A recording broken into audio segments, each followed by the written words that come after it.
नमस्कार, आपण पाहताय कोकणचं नंबर 1 महा चॅनल कोकण 7 लाईव्ह बातमीपत्रात आपलं स्वागत। सुरुवात करूया हेडलाईन्सनं।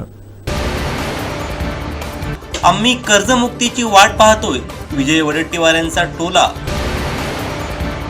अधिवेशनात स्फोट होणार, संजय राऊत यांचं विधान। आणि केसरकर संजीव परब एकत्रित, सावंतवाडीकरांच्या आशा पल्लवीत। कोकण 7 लाईव्हचा स्पेशल रिपोर्ट। आता पाहूया सविस्तर बातम्या।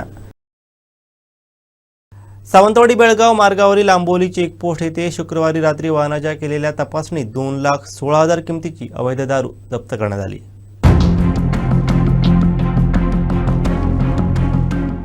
या दारूसह सुमारे 8 लाख किमतीची स्विफ्ट कार मिळून एकूण 10,16,000 रुपयांचा मुद्देमाल ताब्यात घेण्यात आला। तर या प्रकरणी वाहन चालक व्यंकटेश श्रीनिवासू वद्दी वय 28 राणा नागामल्ला संधू गल्ली जीके स्ट्रीट तालुका पोदुट्टूर मंडळ जिल्हा कडप्पा आंध्र प्रदेश याला ताब्यात घेण्यात आलं असून त्याच्यावरती महाराष्ट्र दारूबंदी अधिनियम कलम 65 ई प्रमाणे गुन्हा दाखल करण्यात आला आहे।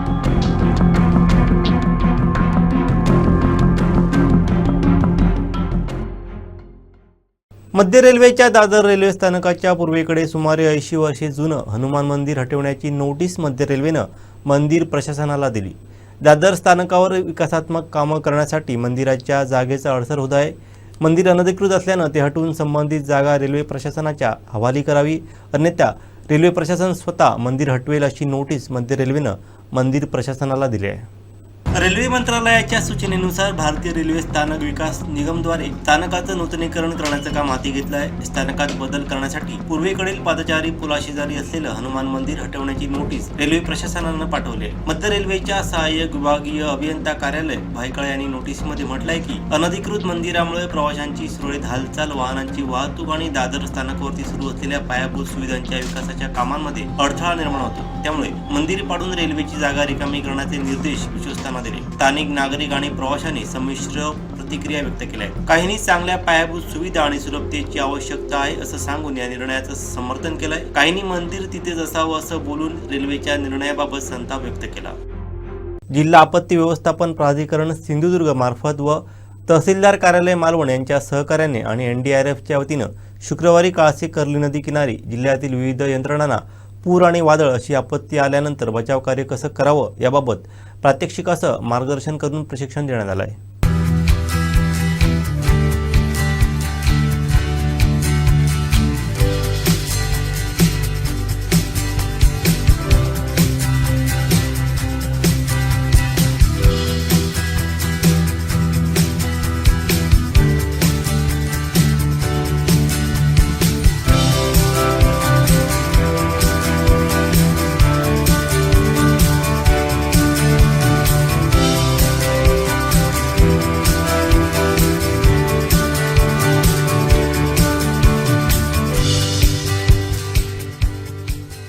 माननीय जिल्हाधिकारी महोदय यांच्या मार्गदर्शनानुसार जिल्हा आपत्ती व्यवस्थापन प्राधिकरण सिंधुदुर्ग यांच्या मार्फत आणि तहसीलदार कार्यालय मालवण यांच्या सहकार्याने आपण एनडीआरएफ पथकाच्या वतीनं इथं काळसे तालुका मालवण इथं आज टेबल टॉप एक्झरसाइज आणि मॉक ड्रिलचं आयोजन केलेलं। यामागची मुख्य भूमिका अशी आहे की आपत्ती आल्यानंतर आपण जेव्हा वेगवेगळ्या यंत्रणांना त्यांच्या भूमिका काय आहेत त्या भूमिका त्यांना समजावून देणं आणि त्या अनुषंगाने आपत्ती आली हा जेव्हा मेसेज मिळतो तेव्हा यंत्रणा किती तत्परतेने त्याच्यात सहभागी आपला सहभाग दर्शवतात, त्या ठिकाणी किती त्वरित प्रतिसाद देतात हे आज चेक करायचं होतं। त्या अनुषंगाने इथं महसूल यंत्रणा, त्यानंतर ग्रामविकास विभाग, आरोग्य विभाग, पोलीस विभाग, त्यानंतर पोर्ट विभाग, मत्स्य व्यवसाय विभाग, बांधकाम विभाग हे सगळे, त्याचप्रमाणे नगरपालिकेचा विभाग, अग्निशमन विभाग हे जे विभाग आम्हाला आवश्यक होते, गरजेचे होते, या सर्व विभागांचा चांगला प्रतिसाद या अनुषंगाने मिळालेला आहे।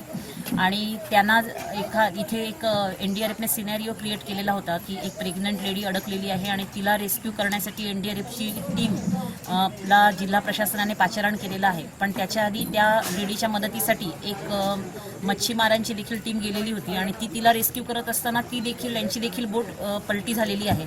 तर यावेळेला रेस्क्यूचं कशा रीतीने नियोजन करायचं, कोणत्या कोणत्या यंत्रणांनी कोणती भूमिका यावेळी उठवायची आहे या अनुषंगाने एनडीआरएफने मार्गदर्शन केलं आणि सर्व यंत्रणांनी त्याला अतिशय चांगला प्रतिसाद दिलेला आहे। आणि आपत्ती आल्याच्या नंतर आपला जो जिल्हा आहे हा सायक्लोन आणि फ्लड याच्यासाठी म्हणजे पूरप्रवण आहे आपला जिल्हा। आणि त्या अनुषंगाने सर्व यंत्रणांना नेहमी तत्पर असणं गरजेचं असतं. त्या अनुषंगाने हे NDRF मार्फत एक खूप चांगल्या प्रकारचा हा उपक्रम, चांगल्या प्रकारचं एक प्रशिक्षण इथे झालेलं आहे आणि सगळ्या यंत्रणांचा चांगला प्रतिसाद मिळालेला आहे. आमची जी राष्ट्रीय आपदा मोचन बलची जी टीम आहे ती या ठिकाणी आमचे जे कमांडंट आहे पुणेचे श्री संतोष बहादूर सिंग यांच्या मार्गदर्शनाखाली इथे आलेली आहे आणि जिल्हा आपत्ती व्यवस्थापन विभाग सिंधुदुर्ग यांच्या मार्गदर्शनाखाली आम्ही जिल्ह्यात विभिन्न कार्यक्रम आयोजित केलेले आहेत आणि त्याच अनुषंगाने एक जिल्हा आपत्ती व्यवस्थापन विभाग आणि NDRF त्याचप्रमाणे विभिन्न ज्या यंत्रणा आहेत जिल्ह्यातील त्या एखाद्या आपत्ती आल्यानंतर त्याला कसं काय प्रतिसाद देतील किंवा प्रतिसाद देण्याची जी काय असेल म्हणजे यंत्रणा असेल त्यांचा एक समन्वय बसवण्यासाठी एक मॉक अभ्यास केला जातो आणि त्यासाठी आम्ही आज इथे एकत्र आलेलो आहोत. आणि आजचा जो मॉक अभ्यासाचा विषय आहे तो आहे फ्लड आणि सायक्लोन. आपल्याला हे माहीतच आहे की आपला जो सिंधुदुर्ग जिल्हा आहे तो फ्लड प्रोन पण आहे आणि सायक्लोन प्रोन पण आहे, कारण आपला जो कोस्टल एरिया आहे तो सायक्लोन प्रोन आहे आणि इथे अतिवृष्टी होते, त्यामुळे या क्षेत्रात पुराची स्थिती पण निर्माण होते. तर अशी स्थिती निर्माण झाल्यावर विविध एजन्सीज, विविध यंत्रणा कशा प्रकारे कार्य करतील त्याचा एक अभ्यास या एक्सरसाइजच्या माध्यमातून केला जातो. प्रात्यक्षिक आम्ही इथे फ्लड आणि सायक्लोन या दोन्ही विषयावरही मी प्रात्यक्षिक दाखवणार आहोत. आणि जो प्रात्यक्षिकाचा आमचा असा विषय आहे की आपल्या क्षेत्रामध्ये फ्लड आणि सायक्लोन दोन्ही एकत्रित आलेले आहेत आणि सायक्लोनमुळे एक फॅमिली आहे ती ट्रॅप झालेली आहे नदीच्या त्या साईडला आणि त्यांना कनेक्ट करणारा जो पूल आहे तो क्षतिग्रस्त झाला आहे. तर त्यांना वाचवण्यासाठी आमच्याकडे एकच मार्ग आहे, तो म्हणजे जलीय मार्ग आहे. तर जे स्थानिक प्रशासन आहे त्यांनी पहिले प्रयत्न केला आणि त्यांनी काय केलं की जे लोकल फिशरमॅन आहेत त्यांच्या मदतीने त्यांना रेस्क्यू करण्याचा प्रयत्न ते करतायत. परंतु काय होतं की त्यांची जी फिशरमॅनची बोट आहे ती मध्येच त्यांना काहीतरी अडथळा निर्माण होतो आणि ते तिथेच थांबतात आणि त्यांना पुढे जाता येत नाही. आणि प्रोॲक्टिव्ह डिप्लॉयमेंटमध्ये आमची टीम इथे आहे NDRFची. आम्हाला जिल्हा आपत्ती व्यवस्थापन अधिकारी यांच्यामार्फत फोन येतो की तुम्ही लवकरात लवकर या आणि त्या व्यक्तींना रेस्क्यू करा. तर आम्ही जोपर्यंत येतोय तोपर्यंत आम्हाला अशी घटना माहिती मिळते की जी बोट आहे ती कॅप्साईज झालेली आहे आणि जे फिशरमॅन होते ते पण पाण्यात बुडालेले आहेत अशी माहिती भेटते. आणि त्याचप्रमाणे आम्हाला अशी माहिती भेटते की ज्या घरात व्यक्ती ट्रॅप्ड होते त्या घरावर पण सायक्लोनमुळे एखादं झाड पडले आणि ते ट्रॅप व्यक्ती त्याच घरात ट्रॅप झालेत आणि त्यामध्ये आम्हाला बचाव कार्य करायचं आहे. आणि त्याचं प्रात्यक्षिक आम्ही की ते बचाव कार्य आम्ही कसं करतो आणि विविध यंत्रणा आम्हाला कशी सहायता करतात त्याबद्दलचं हे प्रात्यक्षिक आम्ही इथे दाखवणार आहोत.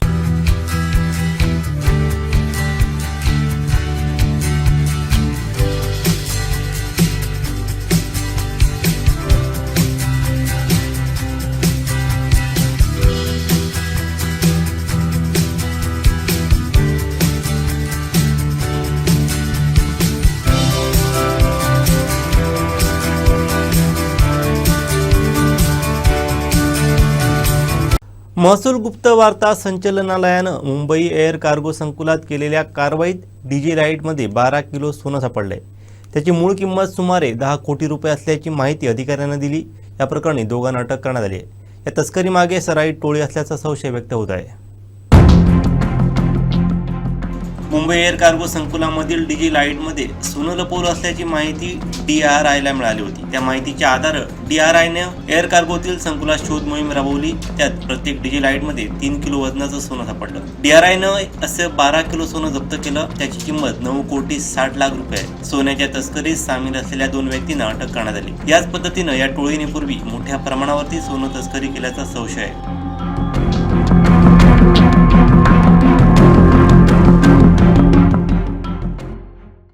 नांदेडमध्ये शिवसेना ठाकरे गटाचे शहर प्रमुख गौरव कोडगिरेंचं अपहरण करून एका तासातच त्यांना सोडण्यात आलं. याबाबत ते काय म्हणाले पाहूयात. घडला होता तुमचं अपहरण झाल्याची घटना म्हणजे चर्चा होते. मी गॅरेजवर माझ्या गाडीचं काम करत बसलो होतो. त्यावेळेला अचानक काही लोक आले. त्यांनी मला जबरदस्तीने ओढून नेलं, गाडीत बसवलं आणि मला नंतर त्यांनी 1 तासभरानंतर त्यांनी मला सोडून दिलं. कशामुळे तक्रार दिली आहे तुम्ही, नेमकं कुणाविरोधात तक्रार दिली आणि काय तक्रार दिली मला माहीतच नाही की ॲक्च्युली कोण होतं. फक्त त्यांनी मला वेगवेगळ्या स्वरूपाच्या धमक्या दिल्या आणि त्यांनी मला राजकीय नेत्यांबद्दल बोलण्यास तंबी दिली. आज तुला फक्त उचलले, याच्यानंतर जीवे मारून टाकू बोलशील तर, आणि प्रॉपर्टीचे व्यवहार खरेदी विक्री बंद कर, अशा प्रकारची मला धमकी देण्यात आली. तुम्हाला कुणावर शंका आहे, म्हणजे कुठल्या राजकीय पक्षाबद्दल किंवा नेत्याबद्दल? आता मी शिवसेना उद्धव बाळासाहेब ठाकरेचा शहर प्रमुख आहे आणि विधानसभा निवडणुकीचा प्रचार झाला. आता काय खरी परिस्थिती आहे मला माहिती नाही, पोलीस तपास करतील.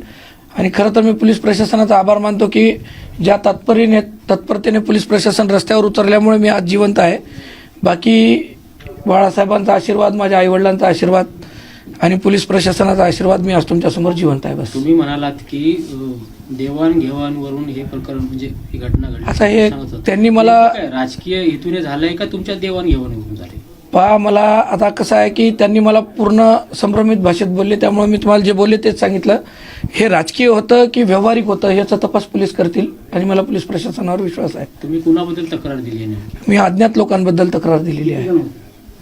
5 ते 7 जण होते. हत्यार काय होतं त्यांच्याकडे? पिस्तूल सांगितलं तुम्ही? नाही, पिस्तूलचं फक्त उल्लेख गोळी मारण्यात येईल एवढं ऐकण्यात आलं होतं, परंतु मला फक्त खंजर दाखवण्यात आलं होतं बस. त्यांच्याकडे पिस्तूल होती का? नाही, मी नाही बघितली. माझ्या तोंडाला रुमाल बांधलेला होता. कुठं पण दिलं तुम्हाला? आणि नाही, मला तेवढी काही कल्पना नाही. मला फक्त चंदासिंग कॉर्नरला सोडण्यात आलं बस, एवढं माहिती आहे.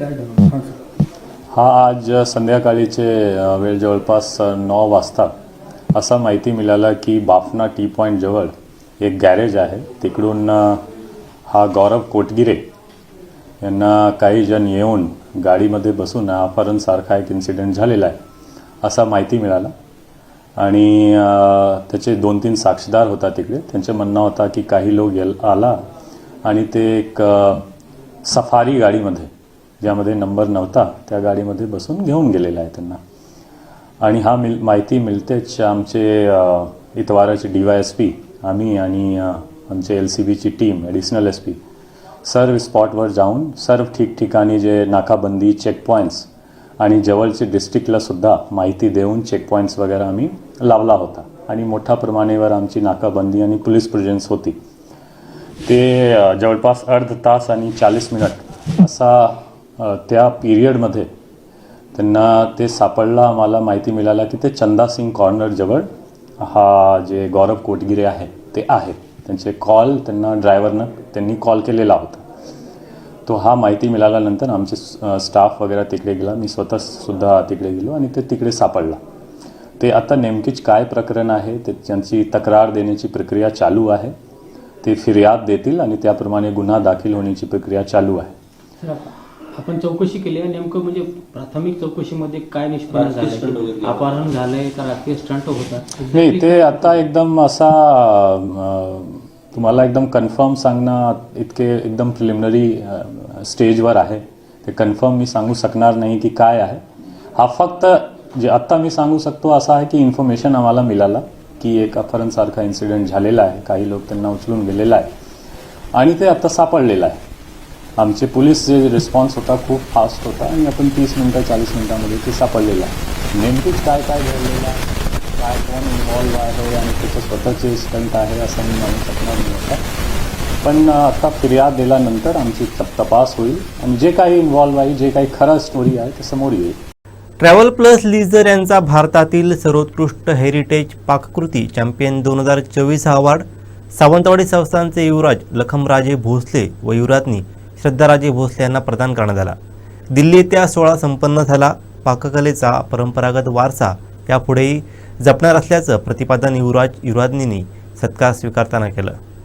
ऐतिहासिक वारसा लाभलेल्या सावंतवाडी संस्थांमध्ये आजही परंपरागत चालत आलेल्या पाककृती जपल्या जात आहेत. राजेशाही मेजवानीतील हे पदार्थ आजही इथे बनवले जातात. युवराज लखमराजे भोसले व युवराज्ञी श्रद्धाराजे भोसले यांनी ऐतिहासिक राजवाडा येथे Sawantwadi palace the boutique art hotel सुरू केलं आहे. या ठिकाणी ऐतिहासिक वारसा परंपरा जपत असताना खाद्य संस्कृतीतील वारसा देखील त्यांनी कायम ठेवला आहे. देशी विदेशी पर्यटकांना येथे राजेशाही पारंपरिक खाद्यपदार्थ चाखण्याची संधी मिळते. ट्रॅव्हल्स प्लस लीजर या संस्थेने याची दखल घेऊन भारतातील सर्वोत्कृष्ट हेरिटेज पाककृती चॅम्पियन 2024 हा अवॉर्ड त्यांना प्रदान केलाय. युवराज व युवराज्ञी हे स्वतः उत्कृष्ट दर्जाचे शेफ आहेत. दिल्ली येथे त्यांचा सन्मान करण्यात आला. यावेळी पाककलेचा परंपरागत वारसा यापुढे जपणार असल्याचं प्रतिपादन युवराज्ञींनी करत सन्मानासाठी आभार व्यक्त केले. एकमेकांच्या विरोधातील फाईल बाहेर येण्यास सुरुवात झाली असून येत्या अधिवेशनात स्फोट होणार असल्याचं विधान संजय राऊत यांनी केलंय. तुम्ही कोणालाही मंत्री करा, 3 पक्षाचेच लोक एकमेकाच्या विरुद्ध फायली आणून देणार आहेत आणि तशा फायली यायला सुरुवात झालेली आहे. तशा फायली यायला सुरुवात झालेली आहे. त्याच्यामुळे या 3 तंगड्या एकमेकात अडकून महाराष्ट्राचं नुकसान होणार आहे आणि बहुतेक ह्याच अधिवेशन काळामध्ये एखादा स्फोट होऊ शकतो असं तुम्हाला मी खात्रीनं सांगतो. तुम्ही कोणालाही मंत्री करा, तीन पक्षाचेच लोक एकमेकाच्या विरुद्ध फायली आणून देणार आहेत आणि तशा फायली यायला सुरुवात झालेली आहे. त्याच्यामुळे या तीन तंगड्या एकमेकात अडकून महाराष्ट्राचं नुकसान होणार आहे आणि बहुतेक ह्याच अधिवेशन काळामध्ये एखादा स्फोट होऊ शकतो असं तुम्हाला मी खात्रीनं सांगतो. देवगड तालुक्यातील हडपीड येथील श्री दत्त मंदिर हे अतिशय पुरातन मंदिर आहे. देवगड येथील नयनरम्य पर्यटन स्थळांसोबतच गावागावातील पुरातन देवालयांचा परिसर सुद्धा देखणा आहे. या मंदिर परिसराच्या आजूबाजूला असलेली औदुंबराची वृक्षही या मंदिर परिसराची शोभा आणखीनच वाढवत आहेत. आता आपण आहोत देवगड तालुक्यातील हडपीड येथील श्री दत्त मंदिरात. या ठिकाणी येथील पार्श्वभूमी कशी आहे, काय आहे, या विषयी आपण जाणून घेणार आहोत येथील मंडळाकडून. चला तर.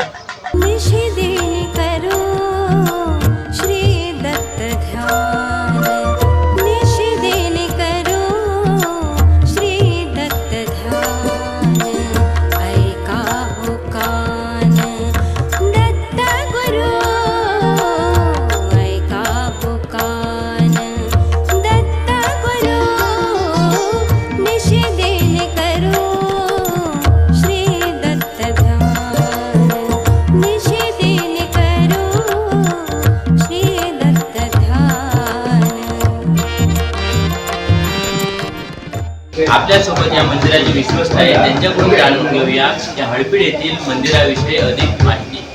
काय सांगणार या मंदिराविषयी? या मंदिराच्या स्थापना करण्यासाठी नेहमीनुसार परंपरेनुसार उत्सव साजरे करतात. त्याप्रमाणे आमच्या हडपीड या गावात श्री दत्त जयंती, गुरुपौर्णिमा, गणेश जयंती असे मोठमोठे काय वर्धापन दिन असे मोठमोठे कार्यक्रम, अंगारकी संकष्टी असे लोकांना काहीतरी वेगळं नवीन काहीतरी भक्तगणांना चांगलं काहीतरी द्यावं, त्यांच्या सुविधा हे करावं, त्यांना इथे देवाचं पावित्र्य काय, देवाची प्रचार प्रसार हा सर्व हडपीडच्या इतर गावात व्हावा यासाठी आम्ही हा दरवर्षी करून उपक्रम राबवतो. आपण मुंबईवरून येऊन कशा प्रकारे या ठिकाणी येऊन नियोजन करतो? इथे कसं आहे की हे आमचे विश्वस्त नंदूकदम हे इथेच असतात, आम्ही असतो तो मुंबईला. पण इथे कसं आहे ते की ज्यावेळेला नियोजन करताना कार्यक्रमांची रुपये ठरवणे हा सगळ्यात महत्त्वाचा भाग असतो. रुपये ठरवताना तिथे काय, तिथे भक्तगणांना काय कमी पडते किंवा काय हे नियोजन करणे. कारण की आमच्या महिला मंडळ आहेत, ते महिला आणि बायका तिथे काय जे प्रवासात वस्तू हा सगळ्यांना मिळावा त्यासाठी काय काय लागते तिथे काहीतरी सगळे विश्वस्त मंडळ हे नियोजन करत असतात. त्याप्रमाणे भक्तजनांना कोणी उपाशी जाऊ नये की कोणी असं बोलतं का म्हणजे आम्हाला इथे महाप्रसाद किंवा कुठला असा हे होऊ नये. त्याआधी आम्ही प्रयत्न करत असतो की कुठलीही कमतरता होऊ नये, भक्तगण मन देऊन घ्या, श्रद्धेने इथे येऊन देवाची पूजा करून जावं. या ठिकाणी आपल्याला म्हणजे कशी अनुभूती आली की या ठिकाणी आपण दत्त मंदिर हे बांधणी करावी, ते त्याबद्दल काय सांगा? नाही, माझ्यापेक्षा विश्वस्त सांगतील. 2006 साली जो काही मार्गदर्शन स्वामींचा त्या संदर्भात दबाबामध्ये साक्षात्कार आणि मर्यादित ह्या चित्र उभ्या केल्या. भिक्षे रूपात तू मा भिक्षे रूपाच्या मंदिर उभ्या कर. मग तशी मूर्तीची भिक्षे रूपात 65,000 रुपये जमले. त्यात ही मूर्तीची स्थापना अधिक म्हणजे घुमटीची आणि त्याची स्थापना आम्ही केली. नंतर तो परिसर उत्तरच्या चौकात सर्व मंदिर त्या संदर्भापासून तो साक्षात्कार स्वामींच्या स्वरूपात आणि दत्तांच्या मार्गानुसार भिक्षे रूपात तो मारला तर मागणी तिथे बसत असं मार्ग दाखवलं गेलो. एक मुखी सात त्रिमुखी कळस, एक मुखी दत्त अधिक त्रिमुखीवरती कळसावर आहे आणि त्या संदर्भात तो मार्ग करतो. आणि त्रिमुखी त्रिधारी गणेश असं पालन श्रेष्ठपणात केला, श्रेष्ठपण करून तो तसेच आज दत्त जयंतीनिमित्त आज कशा प्रकारे कार्यक्रम आहेत? दत्त समजा सकाळपासून नित्यपूजापासून सगळं मार्गदर्शन 9 वाजेपर्यंत ब्राह्मण संजय भडजी आणि त्याचं मयूर ते भडजी असे दोघंही येऊन साध्य करतात आणि आमचं साथ करून आमचा भक्तजनांचं परिवार सगळं मंडळ सगळ्यातही त्यांच्या निसार नतमस्तक हो मार्गरचनेची स्थापना हो सगळे मार्ग मोकळे करून द्यावे. वर्षाला कशा प्रकारे या ठिकाणी कार्यक्रम होतात? इथे प्रत्येप्रमाणे दत्त पुराण दत्त आहे, परत गणपतीच्या वेळेला पोथी वाचणे पुराण हे प्रकारे अगदी चालूच असतात. कारण भाविकांना काही देव आणि देवाची त्यांच्यावर देवाचा विश्वास असा डळता कामा नाही, यासाठी हा एक आम्ही प्रयोजन म्हणून असंही करतो की जेणेकरून लोकांना काहीतरी चांगलं देण्यात यावं. याचा इतिहास असा आहे की पहिला ह्या रस्त्यावर 7 नंतर पहिली माणसं जात नव्हती, ॲक्च्युली येत नव्हती. पण आता ज्या वेळेला आमच्या महाराजांना तिथे साक्षात्कार दत्त स्थापना करता योग आला, त्यावेळेला असं झालं जिथे गुरु आले तिथे जेव्हा स्वामी पण आले. म्हणजे आम्हाला असा आनंद वाटतं की आमच्या दत्त महाराजांच्या कृपेनेच तिथे आमच्या इथे स्वामींचं वास्तव झालं, असं आम्हाला आमच्या सगळ्यांमध्ये प्रख्यात असं वाटते की ते महाराज दत्त महाराज स्थापना झाल्यापासून स्वामी आमच्या दारात आले. हे आम्ही स्वतः आम्ही भाग्यवान समजतो. हा एकाचा इतिहास आहे. नक्कीच. पण गुरुपौर्णिमा अशी वर्षाला कशा प्रकारे इथे कार्यक्रम होतात? गुरुपौर्णिमा पहिली प्रत्येप्रमाणे दत्त महाराज प्रतिष्ठापन होते, त्याच्यानंतर सत्यनारायणची महापूजा होते, त्याच्यानंतर दत्तजयंतीचा सोहळा चालू असतो. हा प्रत्येकाचं नियोजन हे प्रत्येक विश्वासामध्ये कार्यक्रमामध्ये किंवा महिला मंडळ हे सगळे करत असतात. नियोजन हे आपण बघत असते इथे कुठल्याही प्रकारची कमतरता नाही की कुठला माणूस कुठलं काम करत आहे. वयोवृद्ध बालवय किती माणसं आहेत, मुलं आहेत, हे स्वतः हिरीने भाग घेतात. हा आमचा मंडळाचा विश्वास आहे आणि त्यामुळे आम्ही त्या विश्वासाने आम्ही काम करतो. तर इतर वेळी या ठिकाणी कशा प्रकारे कार्यक्रम होतात? आता कालच सांगायचं झालं तर गेली 3 दिवस हा उत्सव चालू आहे. आजच्या उत्सवाचा शेवट 3रा दिवस आहे. काल परवाशी ती पालखी प्रयोजन होतं, त्याच्यानंतर काल मोठा कार्यक्रम होता की पालखी प्रदक्षिणा आणि दिंडी कुठली किंजवड्या येथील लहान मुलं लहान मुलांची जे उत्सव करताना कसं विठ्ठल महाराज दत्त महाराज स्वामी यांनी प्रत्येकाने काय या अवतरी रूपात आम्हाला आम्ही इथे दाखवलं. त्यावेळेला होते 200-250 माणसं किंवा भाविक याची जमा होती, तेव्हा आम्हाला म्हणायला सांगते की आम्ही काहीतरी नाविन्य असं केलं आणि त्यामुळे त्या मुलांचा प्रोत्साहन व्हायचे आम्ही प्रयत्न केले. हा आम्हाला सांगण्याचा उलट वाटते की आम्ही काहीतरी करतो आहोत, त्याला आम्हाला आमची चीज होते. नक्कीच या ठिकाणी दत्त मंदिरातील या विश्वासांकडून आपण माहिती घेतली आहे. कोकण साधला यासाठी नागेश दुखंडे, देवगड. भाजपनं सत्तेवर आल्यास कर्जमुक्ती करू असं आश्वासन दिलं होतं. आता आम्ही कर्जमुक्तीच्या घोषणेची वाट पाहतोय असा टोला विजय वडेट्टीवार यांनी लगावला आहे. खरं तर आता मंत्रिमंडळ काय होईल नाही होईल त्यांचं ते करत बसतील. आता शेतकरी आत्महत्या करतोय मोठ्या प्रमाणामध्ये. सोयाबीनला भाव नाही, कापसाला भाव नाही. यांनी सांगितलं होतं की कर्जमुक्ती करू राज्याची, त्याची वाट पाहतोय आम्ही. राज्य कधी कर्जमुक्त करणार आहे? शेतकऱ्यांना कर्जमुक्ती करणार, कर्जमुक्ती देणार ही घोषणा आणि त्यांच्या मॅनिफेस्टोमध्ये जाहीरनाम्यामध्ये महायुतीने दिलेली आहे. आम्हाला पहिल्यांदा या मंत्रिमंडळ तुम्ही नागपुरात करा, मुंबईत करा, तुम्ही मंत्रिमंडळाची चिंता करत बसा, आम्हाला त्याच्याशी काही देणं घेणं नाही. आम्हाला सरकार आलेलं आहे, तुमचं लोकांनी मॅन्डेट दिलेला आहे. आता सोयाबीनला भाव कधी देताय, कापसाला भाव कधी देताय आणि शेतकऱ्यांची कर्जमुक्ती कधी करताय याचं उत्तर आम्हाला सरकारकडून पाहिजे आहे आणि त्याच्यावर आमचा सरकारकडे आमचा प्रश्न आहे. आरोग्य विभागाचं तर बट्ट्याबोळ झालेला आहे. बोगस औषधी, बोगस खरेदी, भ्रष्टाचार. आता बघतो आम्ही किती स्वच्छ कारभार करतात ते. चोरांचा सुळसुळाट झालाय. तुम्ही कितीही पैसे खा, 100ची नोट खा, 500ची नोट खा, पण लोकांना जे मूलभूत गरजा आहेत ते तर द्या. जर यावेळेस इतका म्हणजे ओल्या बाळंतींना जर खाली झोपायची पाळी आली, शस्त्रक्रिया करणाऱ्यांची खाली झोपायची पाळी आली, तर हे आरोग्य विभाग काही अस्तित्वात आहे का महाराष्ट्रामध्ये? आणि सरकार येऊन इतके दिवस झालेत, आज महिना लोटलाय, सरकार आला कशासाठी? निवळ काय मंत्रीपद, सत्ता, उपमुख्यमंत्रीपद, मुख्यमंत्रीपद मिळवण्यासाठी आहे काय? महाराष्ट्रातल्या जनतेला वाऱ्यावर सोडून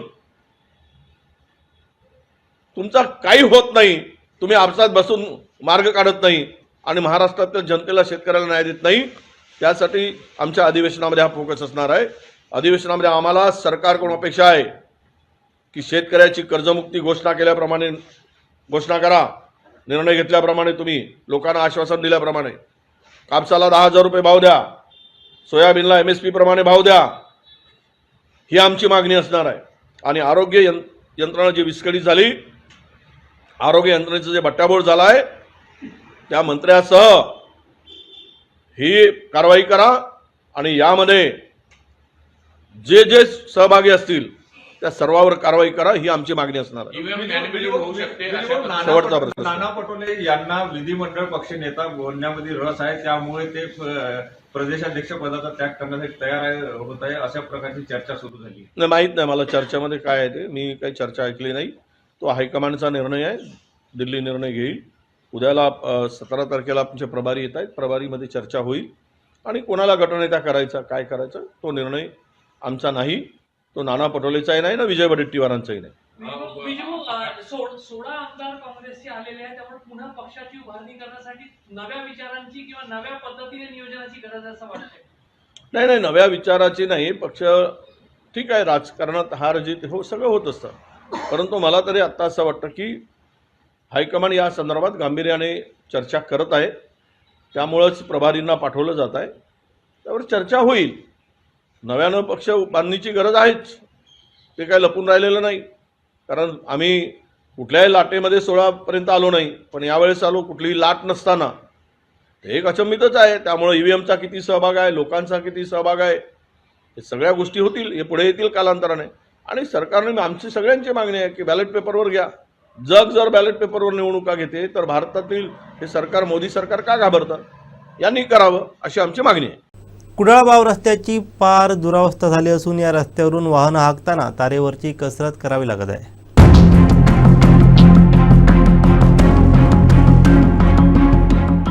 या रस्त्यावर मोठमोठे खड्डे पडले असून रस्त्यात खड्डे आहेत की खड्ड्यांमध्ये रस्ता हेच कळत नाही. पाव आणि बांबोळी गावातील लोक कुडाळमध्ये येण्यासाठी याच मार्गाचा अवलंब करतात. अनेक शाळकरी मुलांना देखील या रस्त्यावरून ये-जा करावी लागते. त्यामुळे या मार्गावर मोठ्या प्रमाणात वाहनांची वाहतूक सुरू असते. रस्त्याच्या दुरावस्थेमुळे या रस्त्यावर अनेकदा अपघात देखील घडले आहेत. विशेष म्हणजे वर्क ऑर्डर निघून देखील या रस्त्याच्या दुरुस्तीचं काम रखडलं आहे. तेव्हा लवकरात लवकर या रस्त्याची दुरुस्ती व्हावी अशी मागणी ग्रामस्थांमधून होत आहे.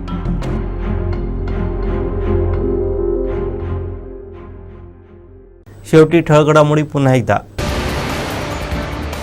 आम्ही कर्जमुक्तीची वाट पाहतोय, विजय वडेट्टीवारांचा टोला.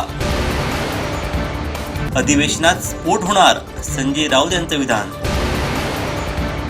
आणि केसरकर संजीव परब एकत्रित, सावंतवाडीकरांच्या आशा पल्लवीत. कोकण 7 लाईव्हचा स्पेशल रिपोर्ट.